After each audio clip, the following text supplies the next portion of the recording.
NEFT 2025 question paper. Hello students, कैसे हैं आप सब। तो आप सबकी डिमांड पे एक स्पेशल क्वेश्चन पेपर मैं आपको करवाने वाली हूँ। ये है नेफ्ट के एग्जाम का 2025 का प्रीवियस ईयर क्वेश्चन पेपर। तो इसकी स्पेशल डिमांड रही थी, 6 जून को इसका एग्जाम है। 20 क्वेश्चन आते हैं इसमें बायो के। ठीक है, तो हम देरी ना करते हुए शुरू करते हैं इस वीडियो को। ये जो क्वेश्चन हैं, हो सकता है सारे तो नहीं मैं बोलूंगी, बट 20 में से 2, 3, 4, 5 ऐसे क्वेश्चन है जो नीट में भी काम आ सकते हैं, तो आप लोग भी पढ़ सकते हैं। चलिए, तो देरी ना करते हुए शुरू करते हैं। हेलो नमस्ते, आई एम दीपाली गोयल। स्वागत है आप सभी का, आप सभी के अपने चैनल साइंस मैजिक पर। पहला क्वेश्चन हमारे पास क्या है, देखिए। फर्स्ट क्वेश्चन बोल रहा है, change of amino acid in a protein led to formation of a salt bridge without affecting the overall fold of the protein. Such a change will test in. देखो, ये बोल रहा है कि जब हम किसी प्रोटीन के अंदर अमीनो एसिड को बदल रहे हैं तो वहां पर सोल्ट ब्रिज बन जाता है। ठीक है, लेकिन वो सोल्ट ब्रिज जो है वो प्रोटीन की फोल्ड पर कोई इफेक्ट नहीं डालता। ऐसा चेंज क्या होगा? तो आपको हमेशा एक चीज याद रखनी है, जब भी ऐसा कोई भी क्वेश्चन आए कि जब सोल्ट ब्रिज कहीं पर भी बनता है ना, तो वहां पर स्ट्रक्चरल स्टेबिलिटी जो होती है, सोल्ट ब्रिज के बनने से स्ट्रक्चरल स्टेबिलिटी इंक्रीज हो जाती है। ठीक है, जो मेल्टिंग टेम्परेचर होता है टीएम, वो भी इंक्रीज हो जाता है, और जो डेल्टा जी होती है, फ्री एनर्जी चेंज, वो डिक्रीज हो जाती है। ये बात आपको याद रखनी है। अब इन तीनों पॉइंट को पढ़ लो और इन तीनों ऑप्शंस को पढ़ लो, आपको पता लग जाएगा ये तीनों क्यों गलत है। यहां पर मेल्टिंग पॉइंट डिक्रीज कर रहे हैं, हमारा इंक्रीज होता है। यहां पर स्टेबिलिटी डिक्रीज कर रहे हैं, हमारी इंक्रीज होती है। यहां पर डेल्टा जी इंक्रीज कर रहे हैं, हमारी डिक्रीज होती है। तो आंसर आ जाएगा ऑप्शन ए, एंथैल्पी कम हो जाती है। ठीक है, तो आपको याद रखना है, जब भी सोल्ट ब्रिज बनता है तो स्टेबिलिटी बढ़ती है, मेल्टिंग टेम्परेचर बढ़ता है, डेल्टा जी और डेल्टा एच कम हो जाता है। आंसर आ गया ऑप्शन ए। नेक्स्ट क्वेश्चन के ऊपर चलते हैं। क्वेश्चन नंबर 2 क्या है हमारे पास, देखते हैं। क्वेश्चन नंबर 2 हमें बोल रहा है, consider the following statement regarding steps involve in the light reaction. Light reaction के स्टेप दिए हुए हैं और पूछा है, choose the option with the combination of correct statement. सही स्टेटमेंट चूज करो। तो देखिए, इसको देख लेते हैं। तो पहला ऑप्शन में हमें क्या दे, water is oxidised and proton are released in the stroma by photosystem 2। गलत हो गई। पानी तो स्टोमेटा में ऑक्सीडाइज होता है, लेकिन प्रोटोन कहां रिलीज होते हैं, ल्यूमेन में रिलीज होते हैं। तो पहली स्टेटमेंट हो गई गलत। दूसरी स्टेटमेंट कह रही है, photosystem 1 reduces NADP positive to NADPH। बिल्कुल ठीक है, स्ट्रोमा के अंदर। तीसरी स्टेटमेंट कह रही है, cytochrome B6F complex transport proton into the lumen. ये स्टेटमेंट फिर गलत हो गई, क्योंकि प्रोटोन को ल्यूमेन में जाने के लिए सिर्फ और सिर्फ प्रोटीन का ग्रेडियंट चाहिए होता है। प्रोटोन ग्रेडियंट की मदद से चला जाता है, तो साइटोक्रोम का कोई काम नहीं है। थर्ड भी गलत है। ATP synthetase transport proton from stroma to lumen resulting in ATP synthesis. बिल्कुल ठीक है। तो सेकंड एंड फोर्थ स्टेटमेंट ठीक है, option D will be the right answer. Question number 3 पे चलते हैं। क्वेश्चन नंबर 3 क्या कह रहा है, ये कह रहा है कि malaria caused by Plasmodium Anopheles mosquito से ये ट्रांसमिट होता है। प्लाज्मोडियम जो होता है एक्स नाम का एक वायरुलेंट ह्यूमन बॉडी में डालता है, और ये एक्स नाम का वायरुलेंट हमारी ह्यूमन बॉडी में एक टॉक्सिक सब्सटेंस रिलीज करता है, वाई नाम का, जिससे कि चिल्स आते हैं। ठीक है, तो आपको ये याद रखना है। आपको अच्छे से पता है कि जो एनाफिलीज मॉस्किटो होता है वो बॉडी में स्पोरोजोइड डालता है और चिल्स आते हैं हीमोजोइन की वजह से। तो option A will be the right answer. Next question पे चलते हैं। Question number 4। यहां पर इसने क्या बोला हुआ है, देखिए, इसने ऑक्सीजन डिसोसिएशन कर्व दी हुई है हमें। ठीक है, और ये बोला हुआ है कि इस कर्व को देखकर पहचानिए कि P कौन होगा, Q कौन होगा, R कौन होगा। तो देखो, कर्व को देख के आपको एक बात क्लियरली पता लग रही है कि R वो जगह है जहां पर मैक्सिमम PO2 है, यानी कि मैक्सिमम एफिनिटी है, यानी इतना ही O2 हीमोग्लोबिन के साथ जुड़ सकता है। और ये कहां होता है, ये हमारी आर्टरीज के अंदर होता है, ऑक्सीजनेटेड ब्लड आर्टरीज में। ठीक है, 40 कहां होता है, ये हमारे वेन्स के अंदर डीऑक्सीजनेटेड ब्लड में होता है, जब हम रेस्ट स्टेट में होते हैं। तो ये बात तो क्लियर है कि R क्या है, आर्टरीज, Q क्या है, वेन। अब बात करते हैं P की।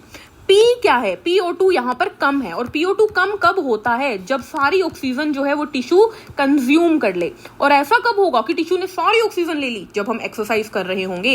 एक्सरसाइज के बाद हमारे टिश्यूज को बहुत ज्यादा ऑक्सीजन चाहिए होती है, वो सारी ऑक्सीजन ले जाता है। तो ये होगा पोस्ट एक्सरसाइज। तो option A will be the right answer. Next question पे चलते हैं। क्वेश्चन नंबर 5 क्या बोल रहा है, when a human somatic cell undergo mitotic division the ploidy level in metaphase and telophase respectively would be. जब भी कहीं पे माइटोटिक डिवीजन देखे ना, कंफ्यूज ही नहीं होना, प्लॉइडी हमेशा डिप्लॉइड रहती है, हमेशा। तो आंसर ऑप्शन ए चला जाएगा। मियोसिस में आधा होता है, तो हमें टेंशन ही नहीं लेनी, यहां पर माइटोसिस में 2n लगा देना है। क्वेश्चन नंबर 6 देख लेते हैं, क्या बोल रहा है। ये बोल रहा है, in an enzymatic reaction initial velocity of a substrate concentration, हमें दी हुई है इनिशियल वेलोसिटी। ठीक है भाई, हमें दी हुई है V नोड हमें दी हुई है कितनी, 1.5 इंटू 10 टू द पावर -3। ठीक है, सबस्ट्रेट की कंसंट्रेशन कितनी दी हुई है, 0.03, और मैक्सिमम वेलोसिटी V मैक्स कितना दिया हुआ है, okay, maximum velocity V max का हाफ दिया हुआ है, हाफ वी मैक्स दिया हुआ है हमें, तो हम बोल देंगे वी मैक्स हमें कैलकुलेट करना है, वी नोट दिया हुआ है 0.06, फॉर्मूला लगा दो बस। हमें पता है वी मैक्स बराबर होता है V naught K M plus S divide by S, बस इस फॉर्मूला को लगा दो और वी मैक्स को कैलकुलेट कर लो, आपके पास आंसर आ जाएगा। ठीक है, सॉरी वी मैक्स तो दिया ही हुआ है ना, वी नोट को कैलकुलेट कर लो। यस, वी मैक्स 0.06 दिया हुआ है, यस ये रहा। ठीक है, तो ये हमें वी नोट कैलकुलेट कर लो, आंसर आ जाएगा। आंसर आएगा 4.5 इंटू 10 टू द पावर -3। चलिए अगले क्वेश्चन पे चलते हैं। नेक्स्ट क्वेश्चन क्या कह रहा है, एक एक्सपेरिमेंट किया गया है, 250 बैक्टीरियल सेल उसमें इनोकुलेट किए गए एक फ्लास्क के अंदर in a growth medium. After a period of acclimatisation, acclimatisation का मतलब जब उन्होंने एडॉप्ट कर लिया, वहां पे ग्रोथ पैटर्न को मॉनिटर किया गया। उसने देखा कि रेट ऑफ मल्टीप्लीकेशन जो है 3 घंटे तक उसने देखे। एट दिस पॉइंट उसने 0.01 ml of the bacterial culture को 9.99 ml डाइल्यूटेंट में डाल दिया। When 0.1 ml of this diluted culture was plated on the solidified growth medium incubated under proper condition, 102 colony उसने देखी। देखो, जब 0.1 ml के देखी तो उसे 102 कॉलोनी मिली और बाद में उसने उसको 9.99 में डाल दिया, यानी बाद में उसने 10 ml का सोल्यूशन बना दिया। ठीक है, अब इसने डबलिंग टाइम कैलकुलेट करने के लिए बोला है। हमें पता है डबलिंग टाइम का फॉर्मूला क्या होता है, जल्दी से बताइए। डबलिंग टाइम का होता है G बराबर T बाई N। T क्या होता है, यहाँ पे T होता है ग्रोथ टाइम और N क्या होता है, नंबर ऑफ जनरेशन। तो हमें नंबर ऑफ जनरेशन निकालना पड़ेगा। ग्रोथ टाइम इसने दे रखा है 3 घंटे यानी 180 मिनट। T दिया हुआ है, N नहीं पता हमें, N निकाल लेते हैं। देखो, इनिशियल सेल्स NO कितना है, 250, ये हमारे पास स्टार्टिंग में सेल थी। ठीक है, शुरुआत में, अच्छा इसको भी छोड़ो, ऐसे मान के चलो कि स्टार्टिंग में कॉलोनीज कितनी थी, कॉलोनीज कितनी थी, कॉलोनीज थी 102। कितने में थी ये, 0.1 ml में थी। तो 1 ml में कितनी होगी, 1 ml में होगी 1020 कॉलोनी हो गई 1 ml में। ठीक है, अब इसने डाइल्यूट कर दिया सॉल्यूशन, डाइल्यूट कर दिया मतलब 9.99 ml में 0.01 डाल दिया, यानी कितना गुना डाइल्यूट, 1000 गुना डाइल्यूट कर दिया। तो 1020 तो 1 ml में थी, तो डाइल्यूशन होते ही कितनी हो गई, 1020,000, यानी 1000 गुना ये भी बढ़ गई। ठीक है, तो ये आ गई हमारे पास N, जनरेशन कितनी बनी। लेकिन इसको कैलकुलेट करने के लिए हम जनरली इन फॉर्मूलाज में क्या करते हैं, इसको राउंड फिगर में ले आते हैं। हम इसको ले आते हैं 1024,000 ताकि ये 2 की टेबल से कट जाए। ठीक है, अब लगा दो, क्या करेंगे, अब डिटरमाइन करेंगे। हमारे पास क्या है, इनिशियल कितनी है 250, ठीक है, और फाइनल हमारे पास लगभग कितनी है 1024,000। तो जनरेशन निकाल दो। तो NT बराबर होता है N नोट 2 की पावर N। NT कितना दिया हुआ है 1024,000। N नोट को मैं नीचे ले आऊं 250, 2 की पावर N आ जाएगा। लगभग यहाँ पर 2 की पावर N आएगा, ये 2 की पावर N। ठीक है, तो ये आ जाएगा लगभग कट करके 4096 इज इक्वल टू 2 की पावर N। तो N आ गया लगभग 12। ठीक है, अब लगा दो इधर। अब हमने यहाँ पे हमने किया था ना G बराबर T, तो G हमें निकालना है, T 180 मिनट दिया हुआ है, N हमारे पास कितना आ गया 12। आंसर निकाल दो। इसको कट करके जब हम आंसर निकालेंगे तो कितना आ जाएगा हमारे पास, 15 मिनट्स आंसर आ गया। ऑप्शन में है, बिल्कुल है, option A will be the right answer. Next question, question number 8 देख लेते हैं। हमें ये सिंपल यूकैरियोटिक सेल का ग्राफ दिया हुआ है, इसको देखते ही हमें पता लग रहा है ये G1 फेज है, ये S है, ये G2 है और ये M है। ठीक है, तो ये चेक पॉइंट क्या है, G1 और S के बीच में, G1 और S के बीच में क्या होता है, ग्रोथ होती है। क्या होती है, ग्रोथ होती है। G2 और S के बीच में यहाँ पर DNA रेप्लिकेट होता है, बट यहाँ पे पॉइंट दिया हुआ है और ऑप्शन के अकॉर्डिंग अब जब चेक करोगे तो यहाँ पर आपको यहाँ पे ही करना पड़ेगा DNA रेप्लिकेशन, क्योंकि और कोई पॉइंट मैच ही नहीं होगा। और 3 पे क्या होगा, 3 पे हमारे क्रोमोसोम स्पिंडल से अरेंज हो जाएंगे और टूटने के लिए तैयार हो जाएंगे। ठीक है, तो ढूंढ लो, पहला ऑप्शन ही आएगा, growth factor, DNA replication, chromosome attach to spindles. ठीक है, चलिए अगले क्वेश्चन पे चलते हैं। Question number 9। क्वेश्चन नंबर 9 को हमें क्या करना है, हमें फ्रेगमेंट्स दी हुई है 5 और इन्हें आपस में जोड़ना है। आपस में जोड़ने के लिए सिंपल देख लो किसका स्टार्टिंग पॉइंट किसके एंड पॉइंट से मैच करता है। समझाती हूं मैं कैसे। देखो, इसको अगर ध्यान से देखोगे तो कहाँ से शुरू करें, हम इधर से देखते हैं। यस, ये फर्स्ट में देखो GGC और GGG दिख रहा है आपको, ये GGC है और ये GGG है। और फोर्थ में देखो आप, तो GGG यहाँ पे, GGG यहाँ पे, यानी फर्स्ट को हम फोर्थ से जोड़ सकते हैं। आंसर तो आने को हो गया। ठीक है, यस, ये देखो, ये है CCGT और यहाँ पर भी क्या है CCGT, तो 4 के साथ 2 जोड़ दो। ठीक है, अब 3 को देखो CCCTT, ये दिख रहा है आपको 5 वाला, और ये भी क्या है CCCTT, तो इसको जोड़ दो किसके साथ, थर्ड के साथ। बचा कौन, फिफ्थ, मैच भी कर लो फिर भी, GGA GGA। ठीक है, आखिरी के 2-3 शब्दों को चेक कर लो और आंसर लगा दो, option A will be the right answer. Next question, question number 10, लैकेपेरोन की बात कर रहा है। लैकेपेरोन में क्या होता है, लैक्टोज हमारा इंड्यूसर होता है, ठीक है। उसने ये बोला है कि हमारे पास ऑपरेटर रीजन होता है, अगर उसके साथ लैक्टोज बाइंड हो जाएगा तो वो बीटा गैलेक्टोसाइडेज को काम करने देगा, ठीक है, और ब्लू कलर का कंपाउंड आ जाएगा और एक्स जेल भी होना चाहिए। इसने सिंपल लैकेपेरोन सिस्टम की बात की है। इसने बोला है लैक्टोज अगर होगा और एक्स जेल भी अगर होगा तो बीटा गैलेक्टोसाइडेज काम करेगा और ब्लू कलर दे देगा, ठीक है। लेकिन इसने आगे क्वेश्चन पढ़ोगे तो आप इसने क्या बोला है, बीटा गैलेक्टोसाइडेज को इसने चेंज कर दिया है T7 RNA पॉलीमरेज से, हमें कोई फर्क नहीं पड़ता। और इसने एक बात बोली है कि अगर Y नाम की चीज होगी, Y जो है वो होगा तो ये रिएक्शन नहीं होगी। तो अब ब्लू कलर बनाना है तो क्या करोगे, तो हमें पता है ब्लू कलर बनाने के लिए लैक्टोज होना चाहिए, एक्स जेल भी होना चाहिए और हमारे पास Y नहीं होना चाहिए। अब ऑप्शन पढ़ लो, in the presence of both X gal and lactose but in the absence of Y colonies आ जाएंगी। बस क्वेश्चन पढ़ते सिंपल आंसर निकल रहा है। क्वेश्चन नंबर 11 पे चलते हैं। क्वेश्चन नंबर 11 क्या कह रहा है, 2 plants of the same type were potted in a separate pot X and Y. 2 plant को एक्स एंड वाई में रखा और इसने बोला है कि एक्स जो है वो कंप्लीटली विल्ट कर गया, पूरा झुक गया, और Y completely upright and firm है, ठीक है। और हमें ये दी हुई है साई दी हुई है तीनों की, water potential, solute potential and pressure potential दिया हुआ है। हमें पता है कि वाई डब्ल्यू क्या होता है, वाई एस प्लस पी, ठीक है। ये हमेशा नेगेटिव वैल्यू में होती है। ये जो होती है फर्म प्लांट के लिए, अगर कोई प्लांट फर्म है तो 1 होती है, सॉरी पॉजिटिव होती है, और अगर कोई विल्टेड प्लांट है तो उसके लिए 0 होती है, ठीक है। चलिए अब देखो इसमें सिंपल सा सिस्टम हमें क्या करना है। वाटर पोटेंशियल जो होता है वो हमेशा ही आप याद रखोगे, वाटर पोटेंशियल कैलकुलेट कर लेते हैं, चलो ठीक है। अगर हम विल्टेड की बात करें तो विल्टेड के लिए साई एस प्लस 0 हो जाएगा, है ना, वाटर पोटेंशियल, यानी वाटर पोटेंशियल डब्ल्यू एस के बराबर आएगा। तो देखो विल्टेड एक्स के केस में हमारे पास साई डब्ल्यू साई एस के बराबर में कौन से केस में दी हुई है, ये देख लो। तो ये हमारे पास ये दोनों सेम दी हुई है और किसी में भी सेम नहीं है, ऑप्शन ए आंसर आ गया। दूसरा भी कैलकुलेट कर लो, हमारे पास साई एस होगी और ये पॉजिटिव होगी, एक्सपी जो पॉजिटिव होगी, तो मतलब ये भी प्लस, ये हमेशा माइनस, ये हमेशा प्लस होनी चाहिए, माइनस प्लस, क्या इसमें दी हुई है, ये माइनस ये प्लस दी हुई है, आंसर आ गया ऑप्शन ए, ठीक है। चलिए क्वेश्चन नंबर 12 में बोल रहा है PQR की बात कर रहा है डाइकोट स्टेम के अंदर। उसने पूछा है कि वो कौन है जहां पर हमें स्टेन मिलेगा, ठीक है, किसका, फ्लोरोग्लूसिनोल का। देखो P जो है वो आगे ग्रोथ करवा रहा है, तो P क्या है, मेरिस्टेमेटिक टिश्यू है, ये बात क्लियर है।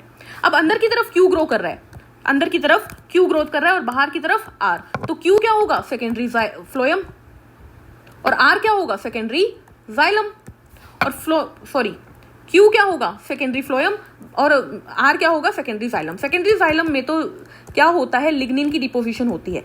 अब लिग्निन की डिपोजिशन होगी तो वो जो है वो कलर नहीं लेगा, जबकि सेकेंडरी फ्लोएम जो है वो कलर ले लेगा। ये कलर ले लेगा तो क्यू में कलर आ जाएगा, बस सिंपल है।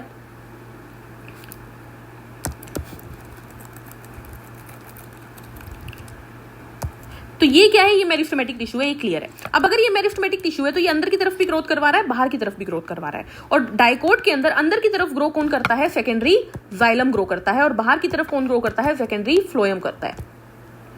तो एक बात क्लियर हो गया कि R क्या है, सेकेंडरी फ्लोएम, Q क्या है, सेकेंडरी जाइलम, और P क्या है, मेरिस्टेमेटिक टिश्यू। और सेकेंडरी जाइलम में लिग्निन की डिपोजिशन होती है, और लिग्निन की डिपोजिशन होगी तो वो कलर ले लेगा, यानी कि सेकेंडरी जाइलम जो है वो कलर ले लेगा। तो आंसर आ गया Q only. Next question, question number 13, यहां पर इसने पूछा है कि कौन सी ऑटोसोमल रिसेसिव है और कौन सी सेक्स लिंक रिसेसिव है।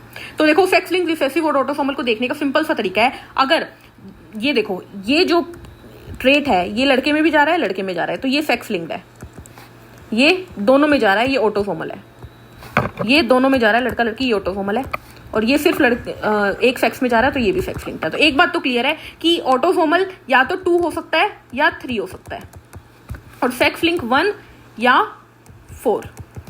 देख लो ऑप्शन में, ये है ही नहीं, ये है ही नहीं, 3 3 इन दोनों में से कोई आएगा, तो ये आ गया आंसर आपके पास, बस सिंपल, सॉरी यस सिंपल, बस आंसर आ गया। क्वेश्चन नंबर 14 पे चलते हैं। 14 क्वेश्चन में क्या कह रहा है, 2 ब्रीडिंग पर्पल को कैपिटल P को स्मॉल p से क्रॉस करवाया, पहली रेशो सारी कैपिटल P स्मॉल p आई, अगली जनरेशन में क्या आएगा, तो हमें पता है अगली जनरेशन में 3:1 आएगा, यानी वॉयलेट कलर के 75% हो गए और दूसरे कलर के जो भी हैं, क्या कलर है, व्हाइट कलर के 25% हो गए। तो आंसर आ गया ऑप्शन बी, ठीक है। चलिए अगले क्वेश्चन पे चलते हैं। क्वेश्चन नंबर 15, ये क्या बोल रहा है, वास्प का एक्सपेरिमेंट है, इसको पूरा पढ़ लेना क्वेश्चन, मैं आपको सिंपल सी चीज बता रही हूँ। ये बोल रहा है कि एक एक्सपेरिमेंट कैरी आउट किया गया, तो ना जो वास्प था उसने अपना नेस्ट बनाया कहाँ पे, पाइन ट्री के कोन्स थे उसके बीच में बनाया। तो किसी ने क्या किया, जब वास्प घूमने गया तो पाइन के ट्री के सारे कोन उठा के एक और किसी और जगह पे रख दिए। नेस्ट यहीं पे था लेकिन उसने पाइन ट्री के जो कोन्स थे वो कहीं और रख दिए। तो अब वास्प ने देखा कि वास्प कहाँ आएगा, यहाँ आएगा या यहाँ आएगा, तो वो यहाँ आया। इसका मतलब वास्प क्या देखता है, वास्प जो है वो पाइन ट्री को देखकर अपनी पहचान कर रहा है और पहचान के हिसाब से ही वो मूव करता है।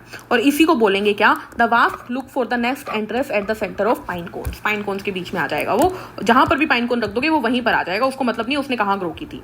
यहाँ पर इसने क्या बात की है, इसने 5 कैरेक्टर्स की बात की है, 5 फिशेस की बात की है और पूछा है कि इसका क्या लिंक है। देखो इसको सिंपल तरीके से करेंगे, अकेला पी है, पी अकेला भी था, पी क्यू ओ और एम इन चारों में करेक्टर सेम है, पी एम ओ क्यू में, ठीक है। फिर किसमें, पांचों में, P M O Q N सब में करेक्टर सेम है। फिर ओ पी क्यू में सेम है और पी में सेम है, यानी कि पी को अलग रख दो, पहले तो पी को अलग रख दो। फिर दूसरी जनरेशन में देखो आ गया हमारे पास O, फिर अगली जनरेशन में Q, फिर अगली जनरेशन में M, फिर अगली जनरेशन में N। अब इस चीज को देखो, पहले जब हमने डिवाइड किया तो एक करेक्टर ऐसा था जो सिर्फ N के पास था और बाकी सब में था। क्या ऐसा था, एक करेक्टर जो चारों में था N में नहीं था। तो हमने देख लिया करेक्टर जो था 2, करेक्टर 2 जो था उसके बेसिस पे हमने N को अलग कर दिया, बाकी चारों को अलग कर दिया करेक्टर 2 के बेसिस पे। फिर करेक्टर हमने देखा M में अलग था और बाकी तीनों में अलग था, ऐसा कौन था, तो करेक्टर 4 के बेसिस पे हमने ये बांट दिया। फिर Q में अलग था और PO में अलग था, ऐसा कौन सा था, करेक्टर 5। और फिर और P में भी अलग था, करेक्टर 1। इस बेसिस पे हमारा चारों डिस्ट्रीब्यूट हो गए। आंसर आ गया option A. Next question number 17, ये सिंपल पॉपुलेशन दी हुई है, इसने पूछा है कि प्लॉट 1 2 3 दिया हुआ है, आप ये बताओ कि इनमें से कौन सा ऑप्शन ठीक है। तो देखो इसको सिंपल तरीके से देखोगे ना, आप देखो मीन वैल्यू सबसे ज्यादा इसमें जा रही है, और जब मीन वैल्यू सिलेक्ट होती है, अगर इस ग्राफ को ऐसे बनाओगे ऐसे ही बनेगा, तो ये क्या है, मीन वैल्यू सबसे ज्यादा है। और मीन वैल्यू सबसे ज्यादा मतलब स्टेबलाइजिंग टाइप का ग्राफ है, स्टेबलाइजिंग टाइप का ग्राफ है। और वो कौन सी स्टेटमेंट बोल रही है, तो स्टेटमेंट पढ़ोगे तो आपको पता लगेगा। ऑप्शन नंबर ए आ जाएगा। At the end majority of the flight had an average of 40 abdominal bristles, average में 40 एब्डोमिनल ब्रिसल देखे गए, ये स्टेबलाइजिंग है, ठीक है। कोई एक्सट्रीम चूज नहीं हो रहा, स्टेबल सबसे ज्यादा है। क्वेश्चन नंबर 18, स्टोमेटा क्लोजर की बात की है कि जब स्टोमेटा क्लोज होता है तो क्या होता है। क्लोजिंग ऑफ स्टोमेटा में हमें पता है क्या होता है भाई, तो सबसे पहले क्या हो जाता है, के पॉजिटिव Cl नेगेटिव जो होता है वो सेल के बाहर चला जाता है, जिसकी वजह से वाटर पोटेंशियल गिर जाता है। वाटर पोटेंशियल गिरते ही वाटर जो होता है वो सेल से बाहर चला जाता है, गार्ड सेल श्रिंक कर जाते हैं एंड स्टोमेटा क्लोज हो जाता है। लगा लो, आंसर आ गया ऑप्शन ए। क्वेश्चन नंबर 19, एक रिसर्चर जो है वो स्टडी कर रहा था, उसने देखा ट्रॉपिकल रेन फॉरेस्ट के अंदर, उसने बहुत सारी बर्ड स्पीशीज के ऊपर देखा, उसने देखा कि species richness of the same rain forest before fragmentation is known. उसे पता था कि फ्रेगमेंटेशन से पहले क्या सिचुएशन थी और जब फ्रेगमेंटेशन हो गई उसके बाद क्या है, तो उसे क्या पढ़ाई करनी चाहिए।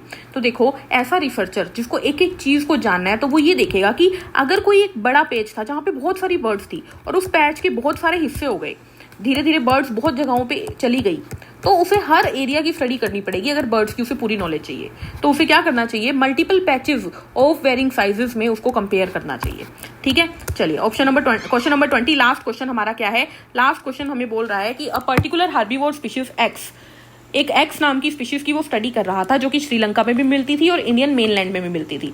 5000 साल पहले एक्स की जो वेराइटी थी वो 4 कलर की थी, ठीक है। ये एक्स चारों कलर की मिलती थी 5000 साल पहले। अब जब उसने श्रीलंका में देखा तो भी उसे चारों वैरायटी मिली, लेकिन ग्रीन सबसे ज्यादा थी और ये उसने फाउंडर इफेक्ट की बात कर दी। तो जहां पर भी फाउंडर इफेक्ट दिखे ना, इसका मतलब है कहीं ना कहीं बाय चांस मूवमेंट हुई है, तो ऑप्शन में बाय चांस को ढूंढ लो। तो जब भी बाय चांस काम हो जाए तो एक अर्थक्वेक आया होगा जिसकी वजह से एक्स की लार्ज नंबर ऑफ स्पीशीज मर गई और ग्रीन जिंदा रह गई बाय चांस। यही क्या है, फाउंडर इफेक्ट। तो option C will be the right answer. तो ये था हमारा क्वेश्चन पेपर नेक्स्ट का 2025 का।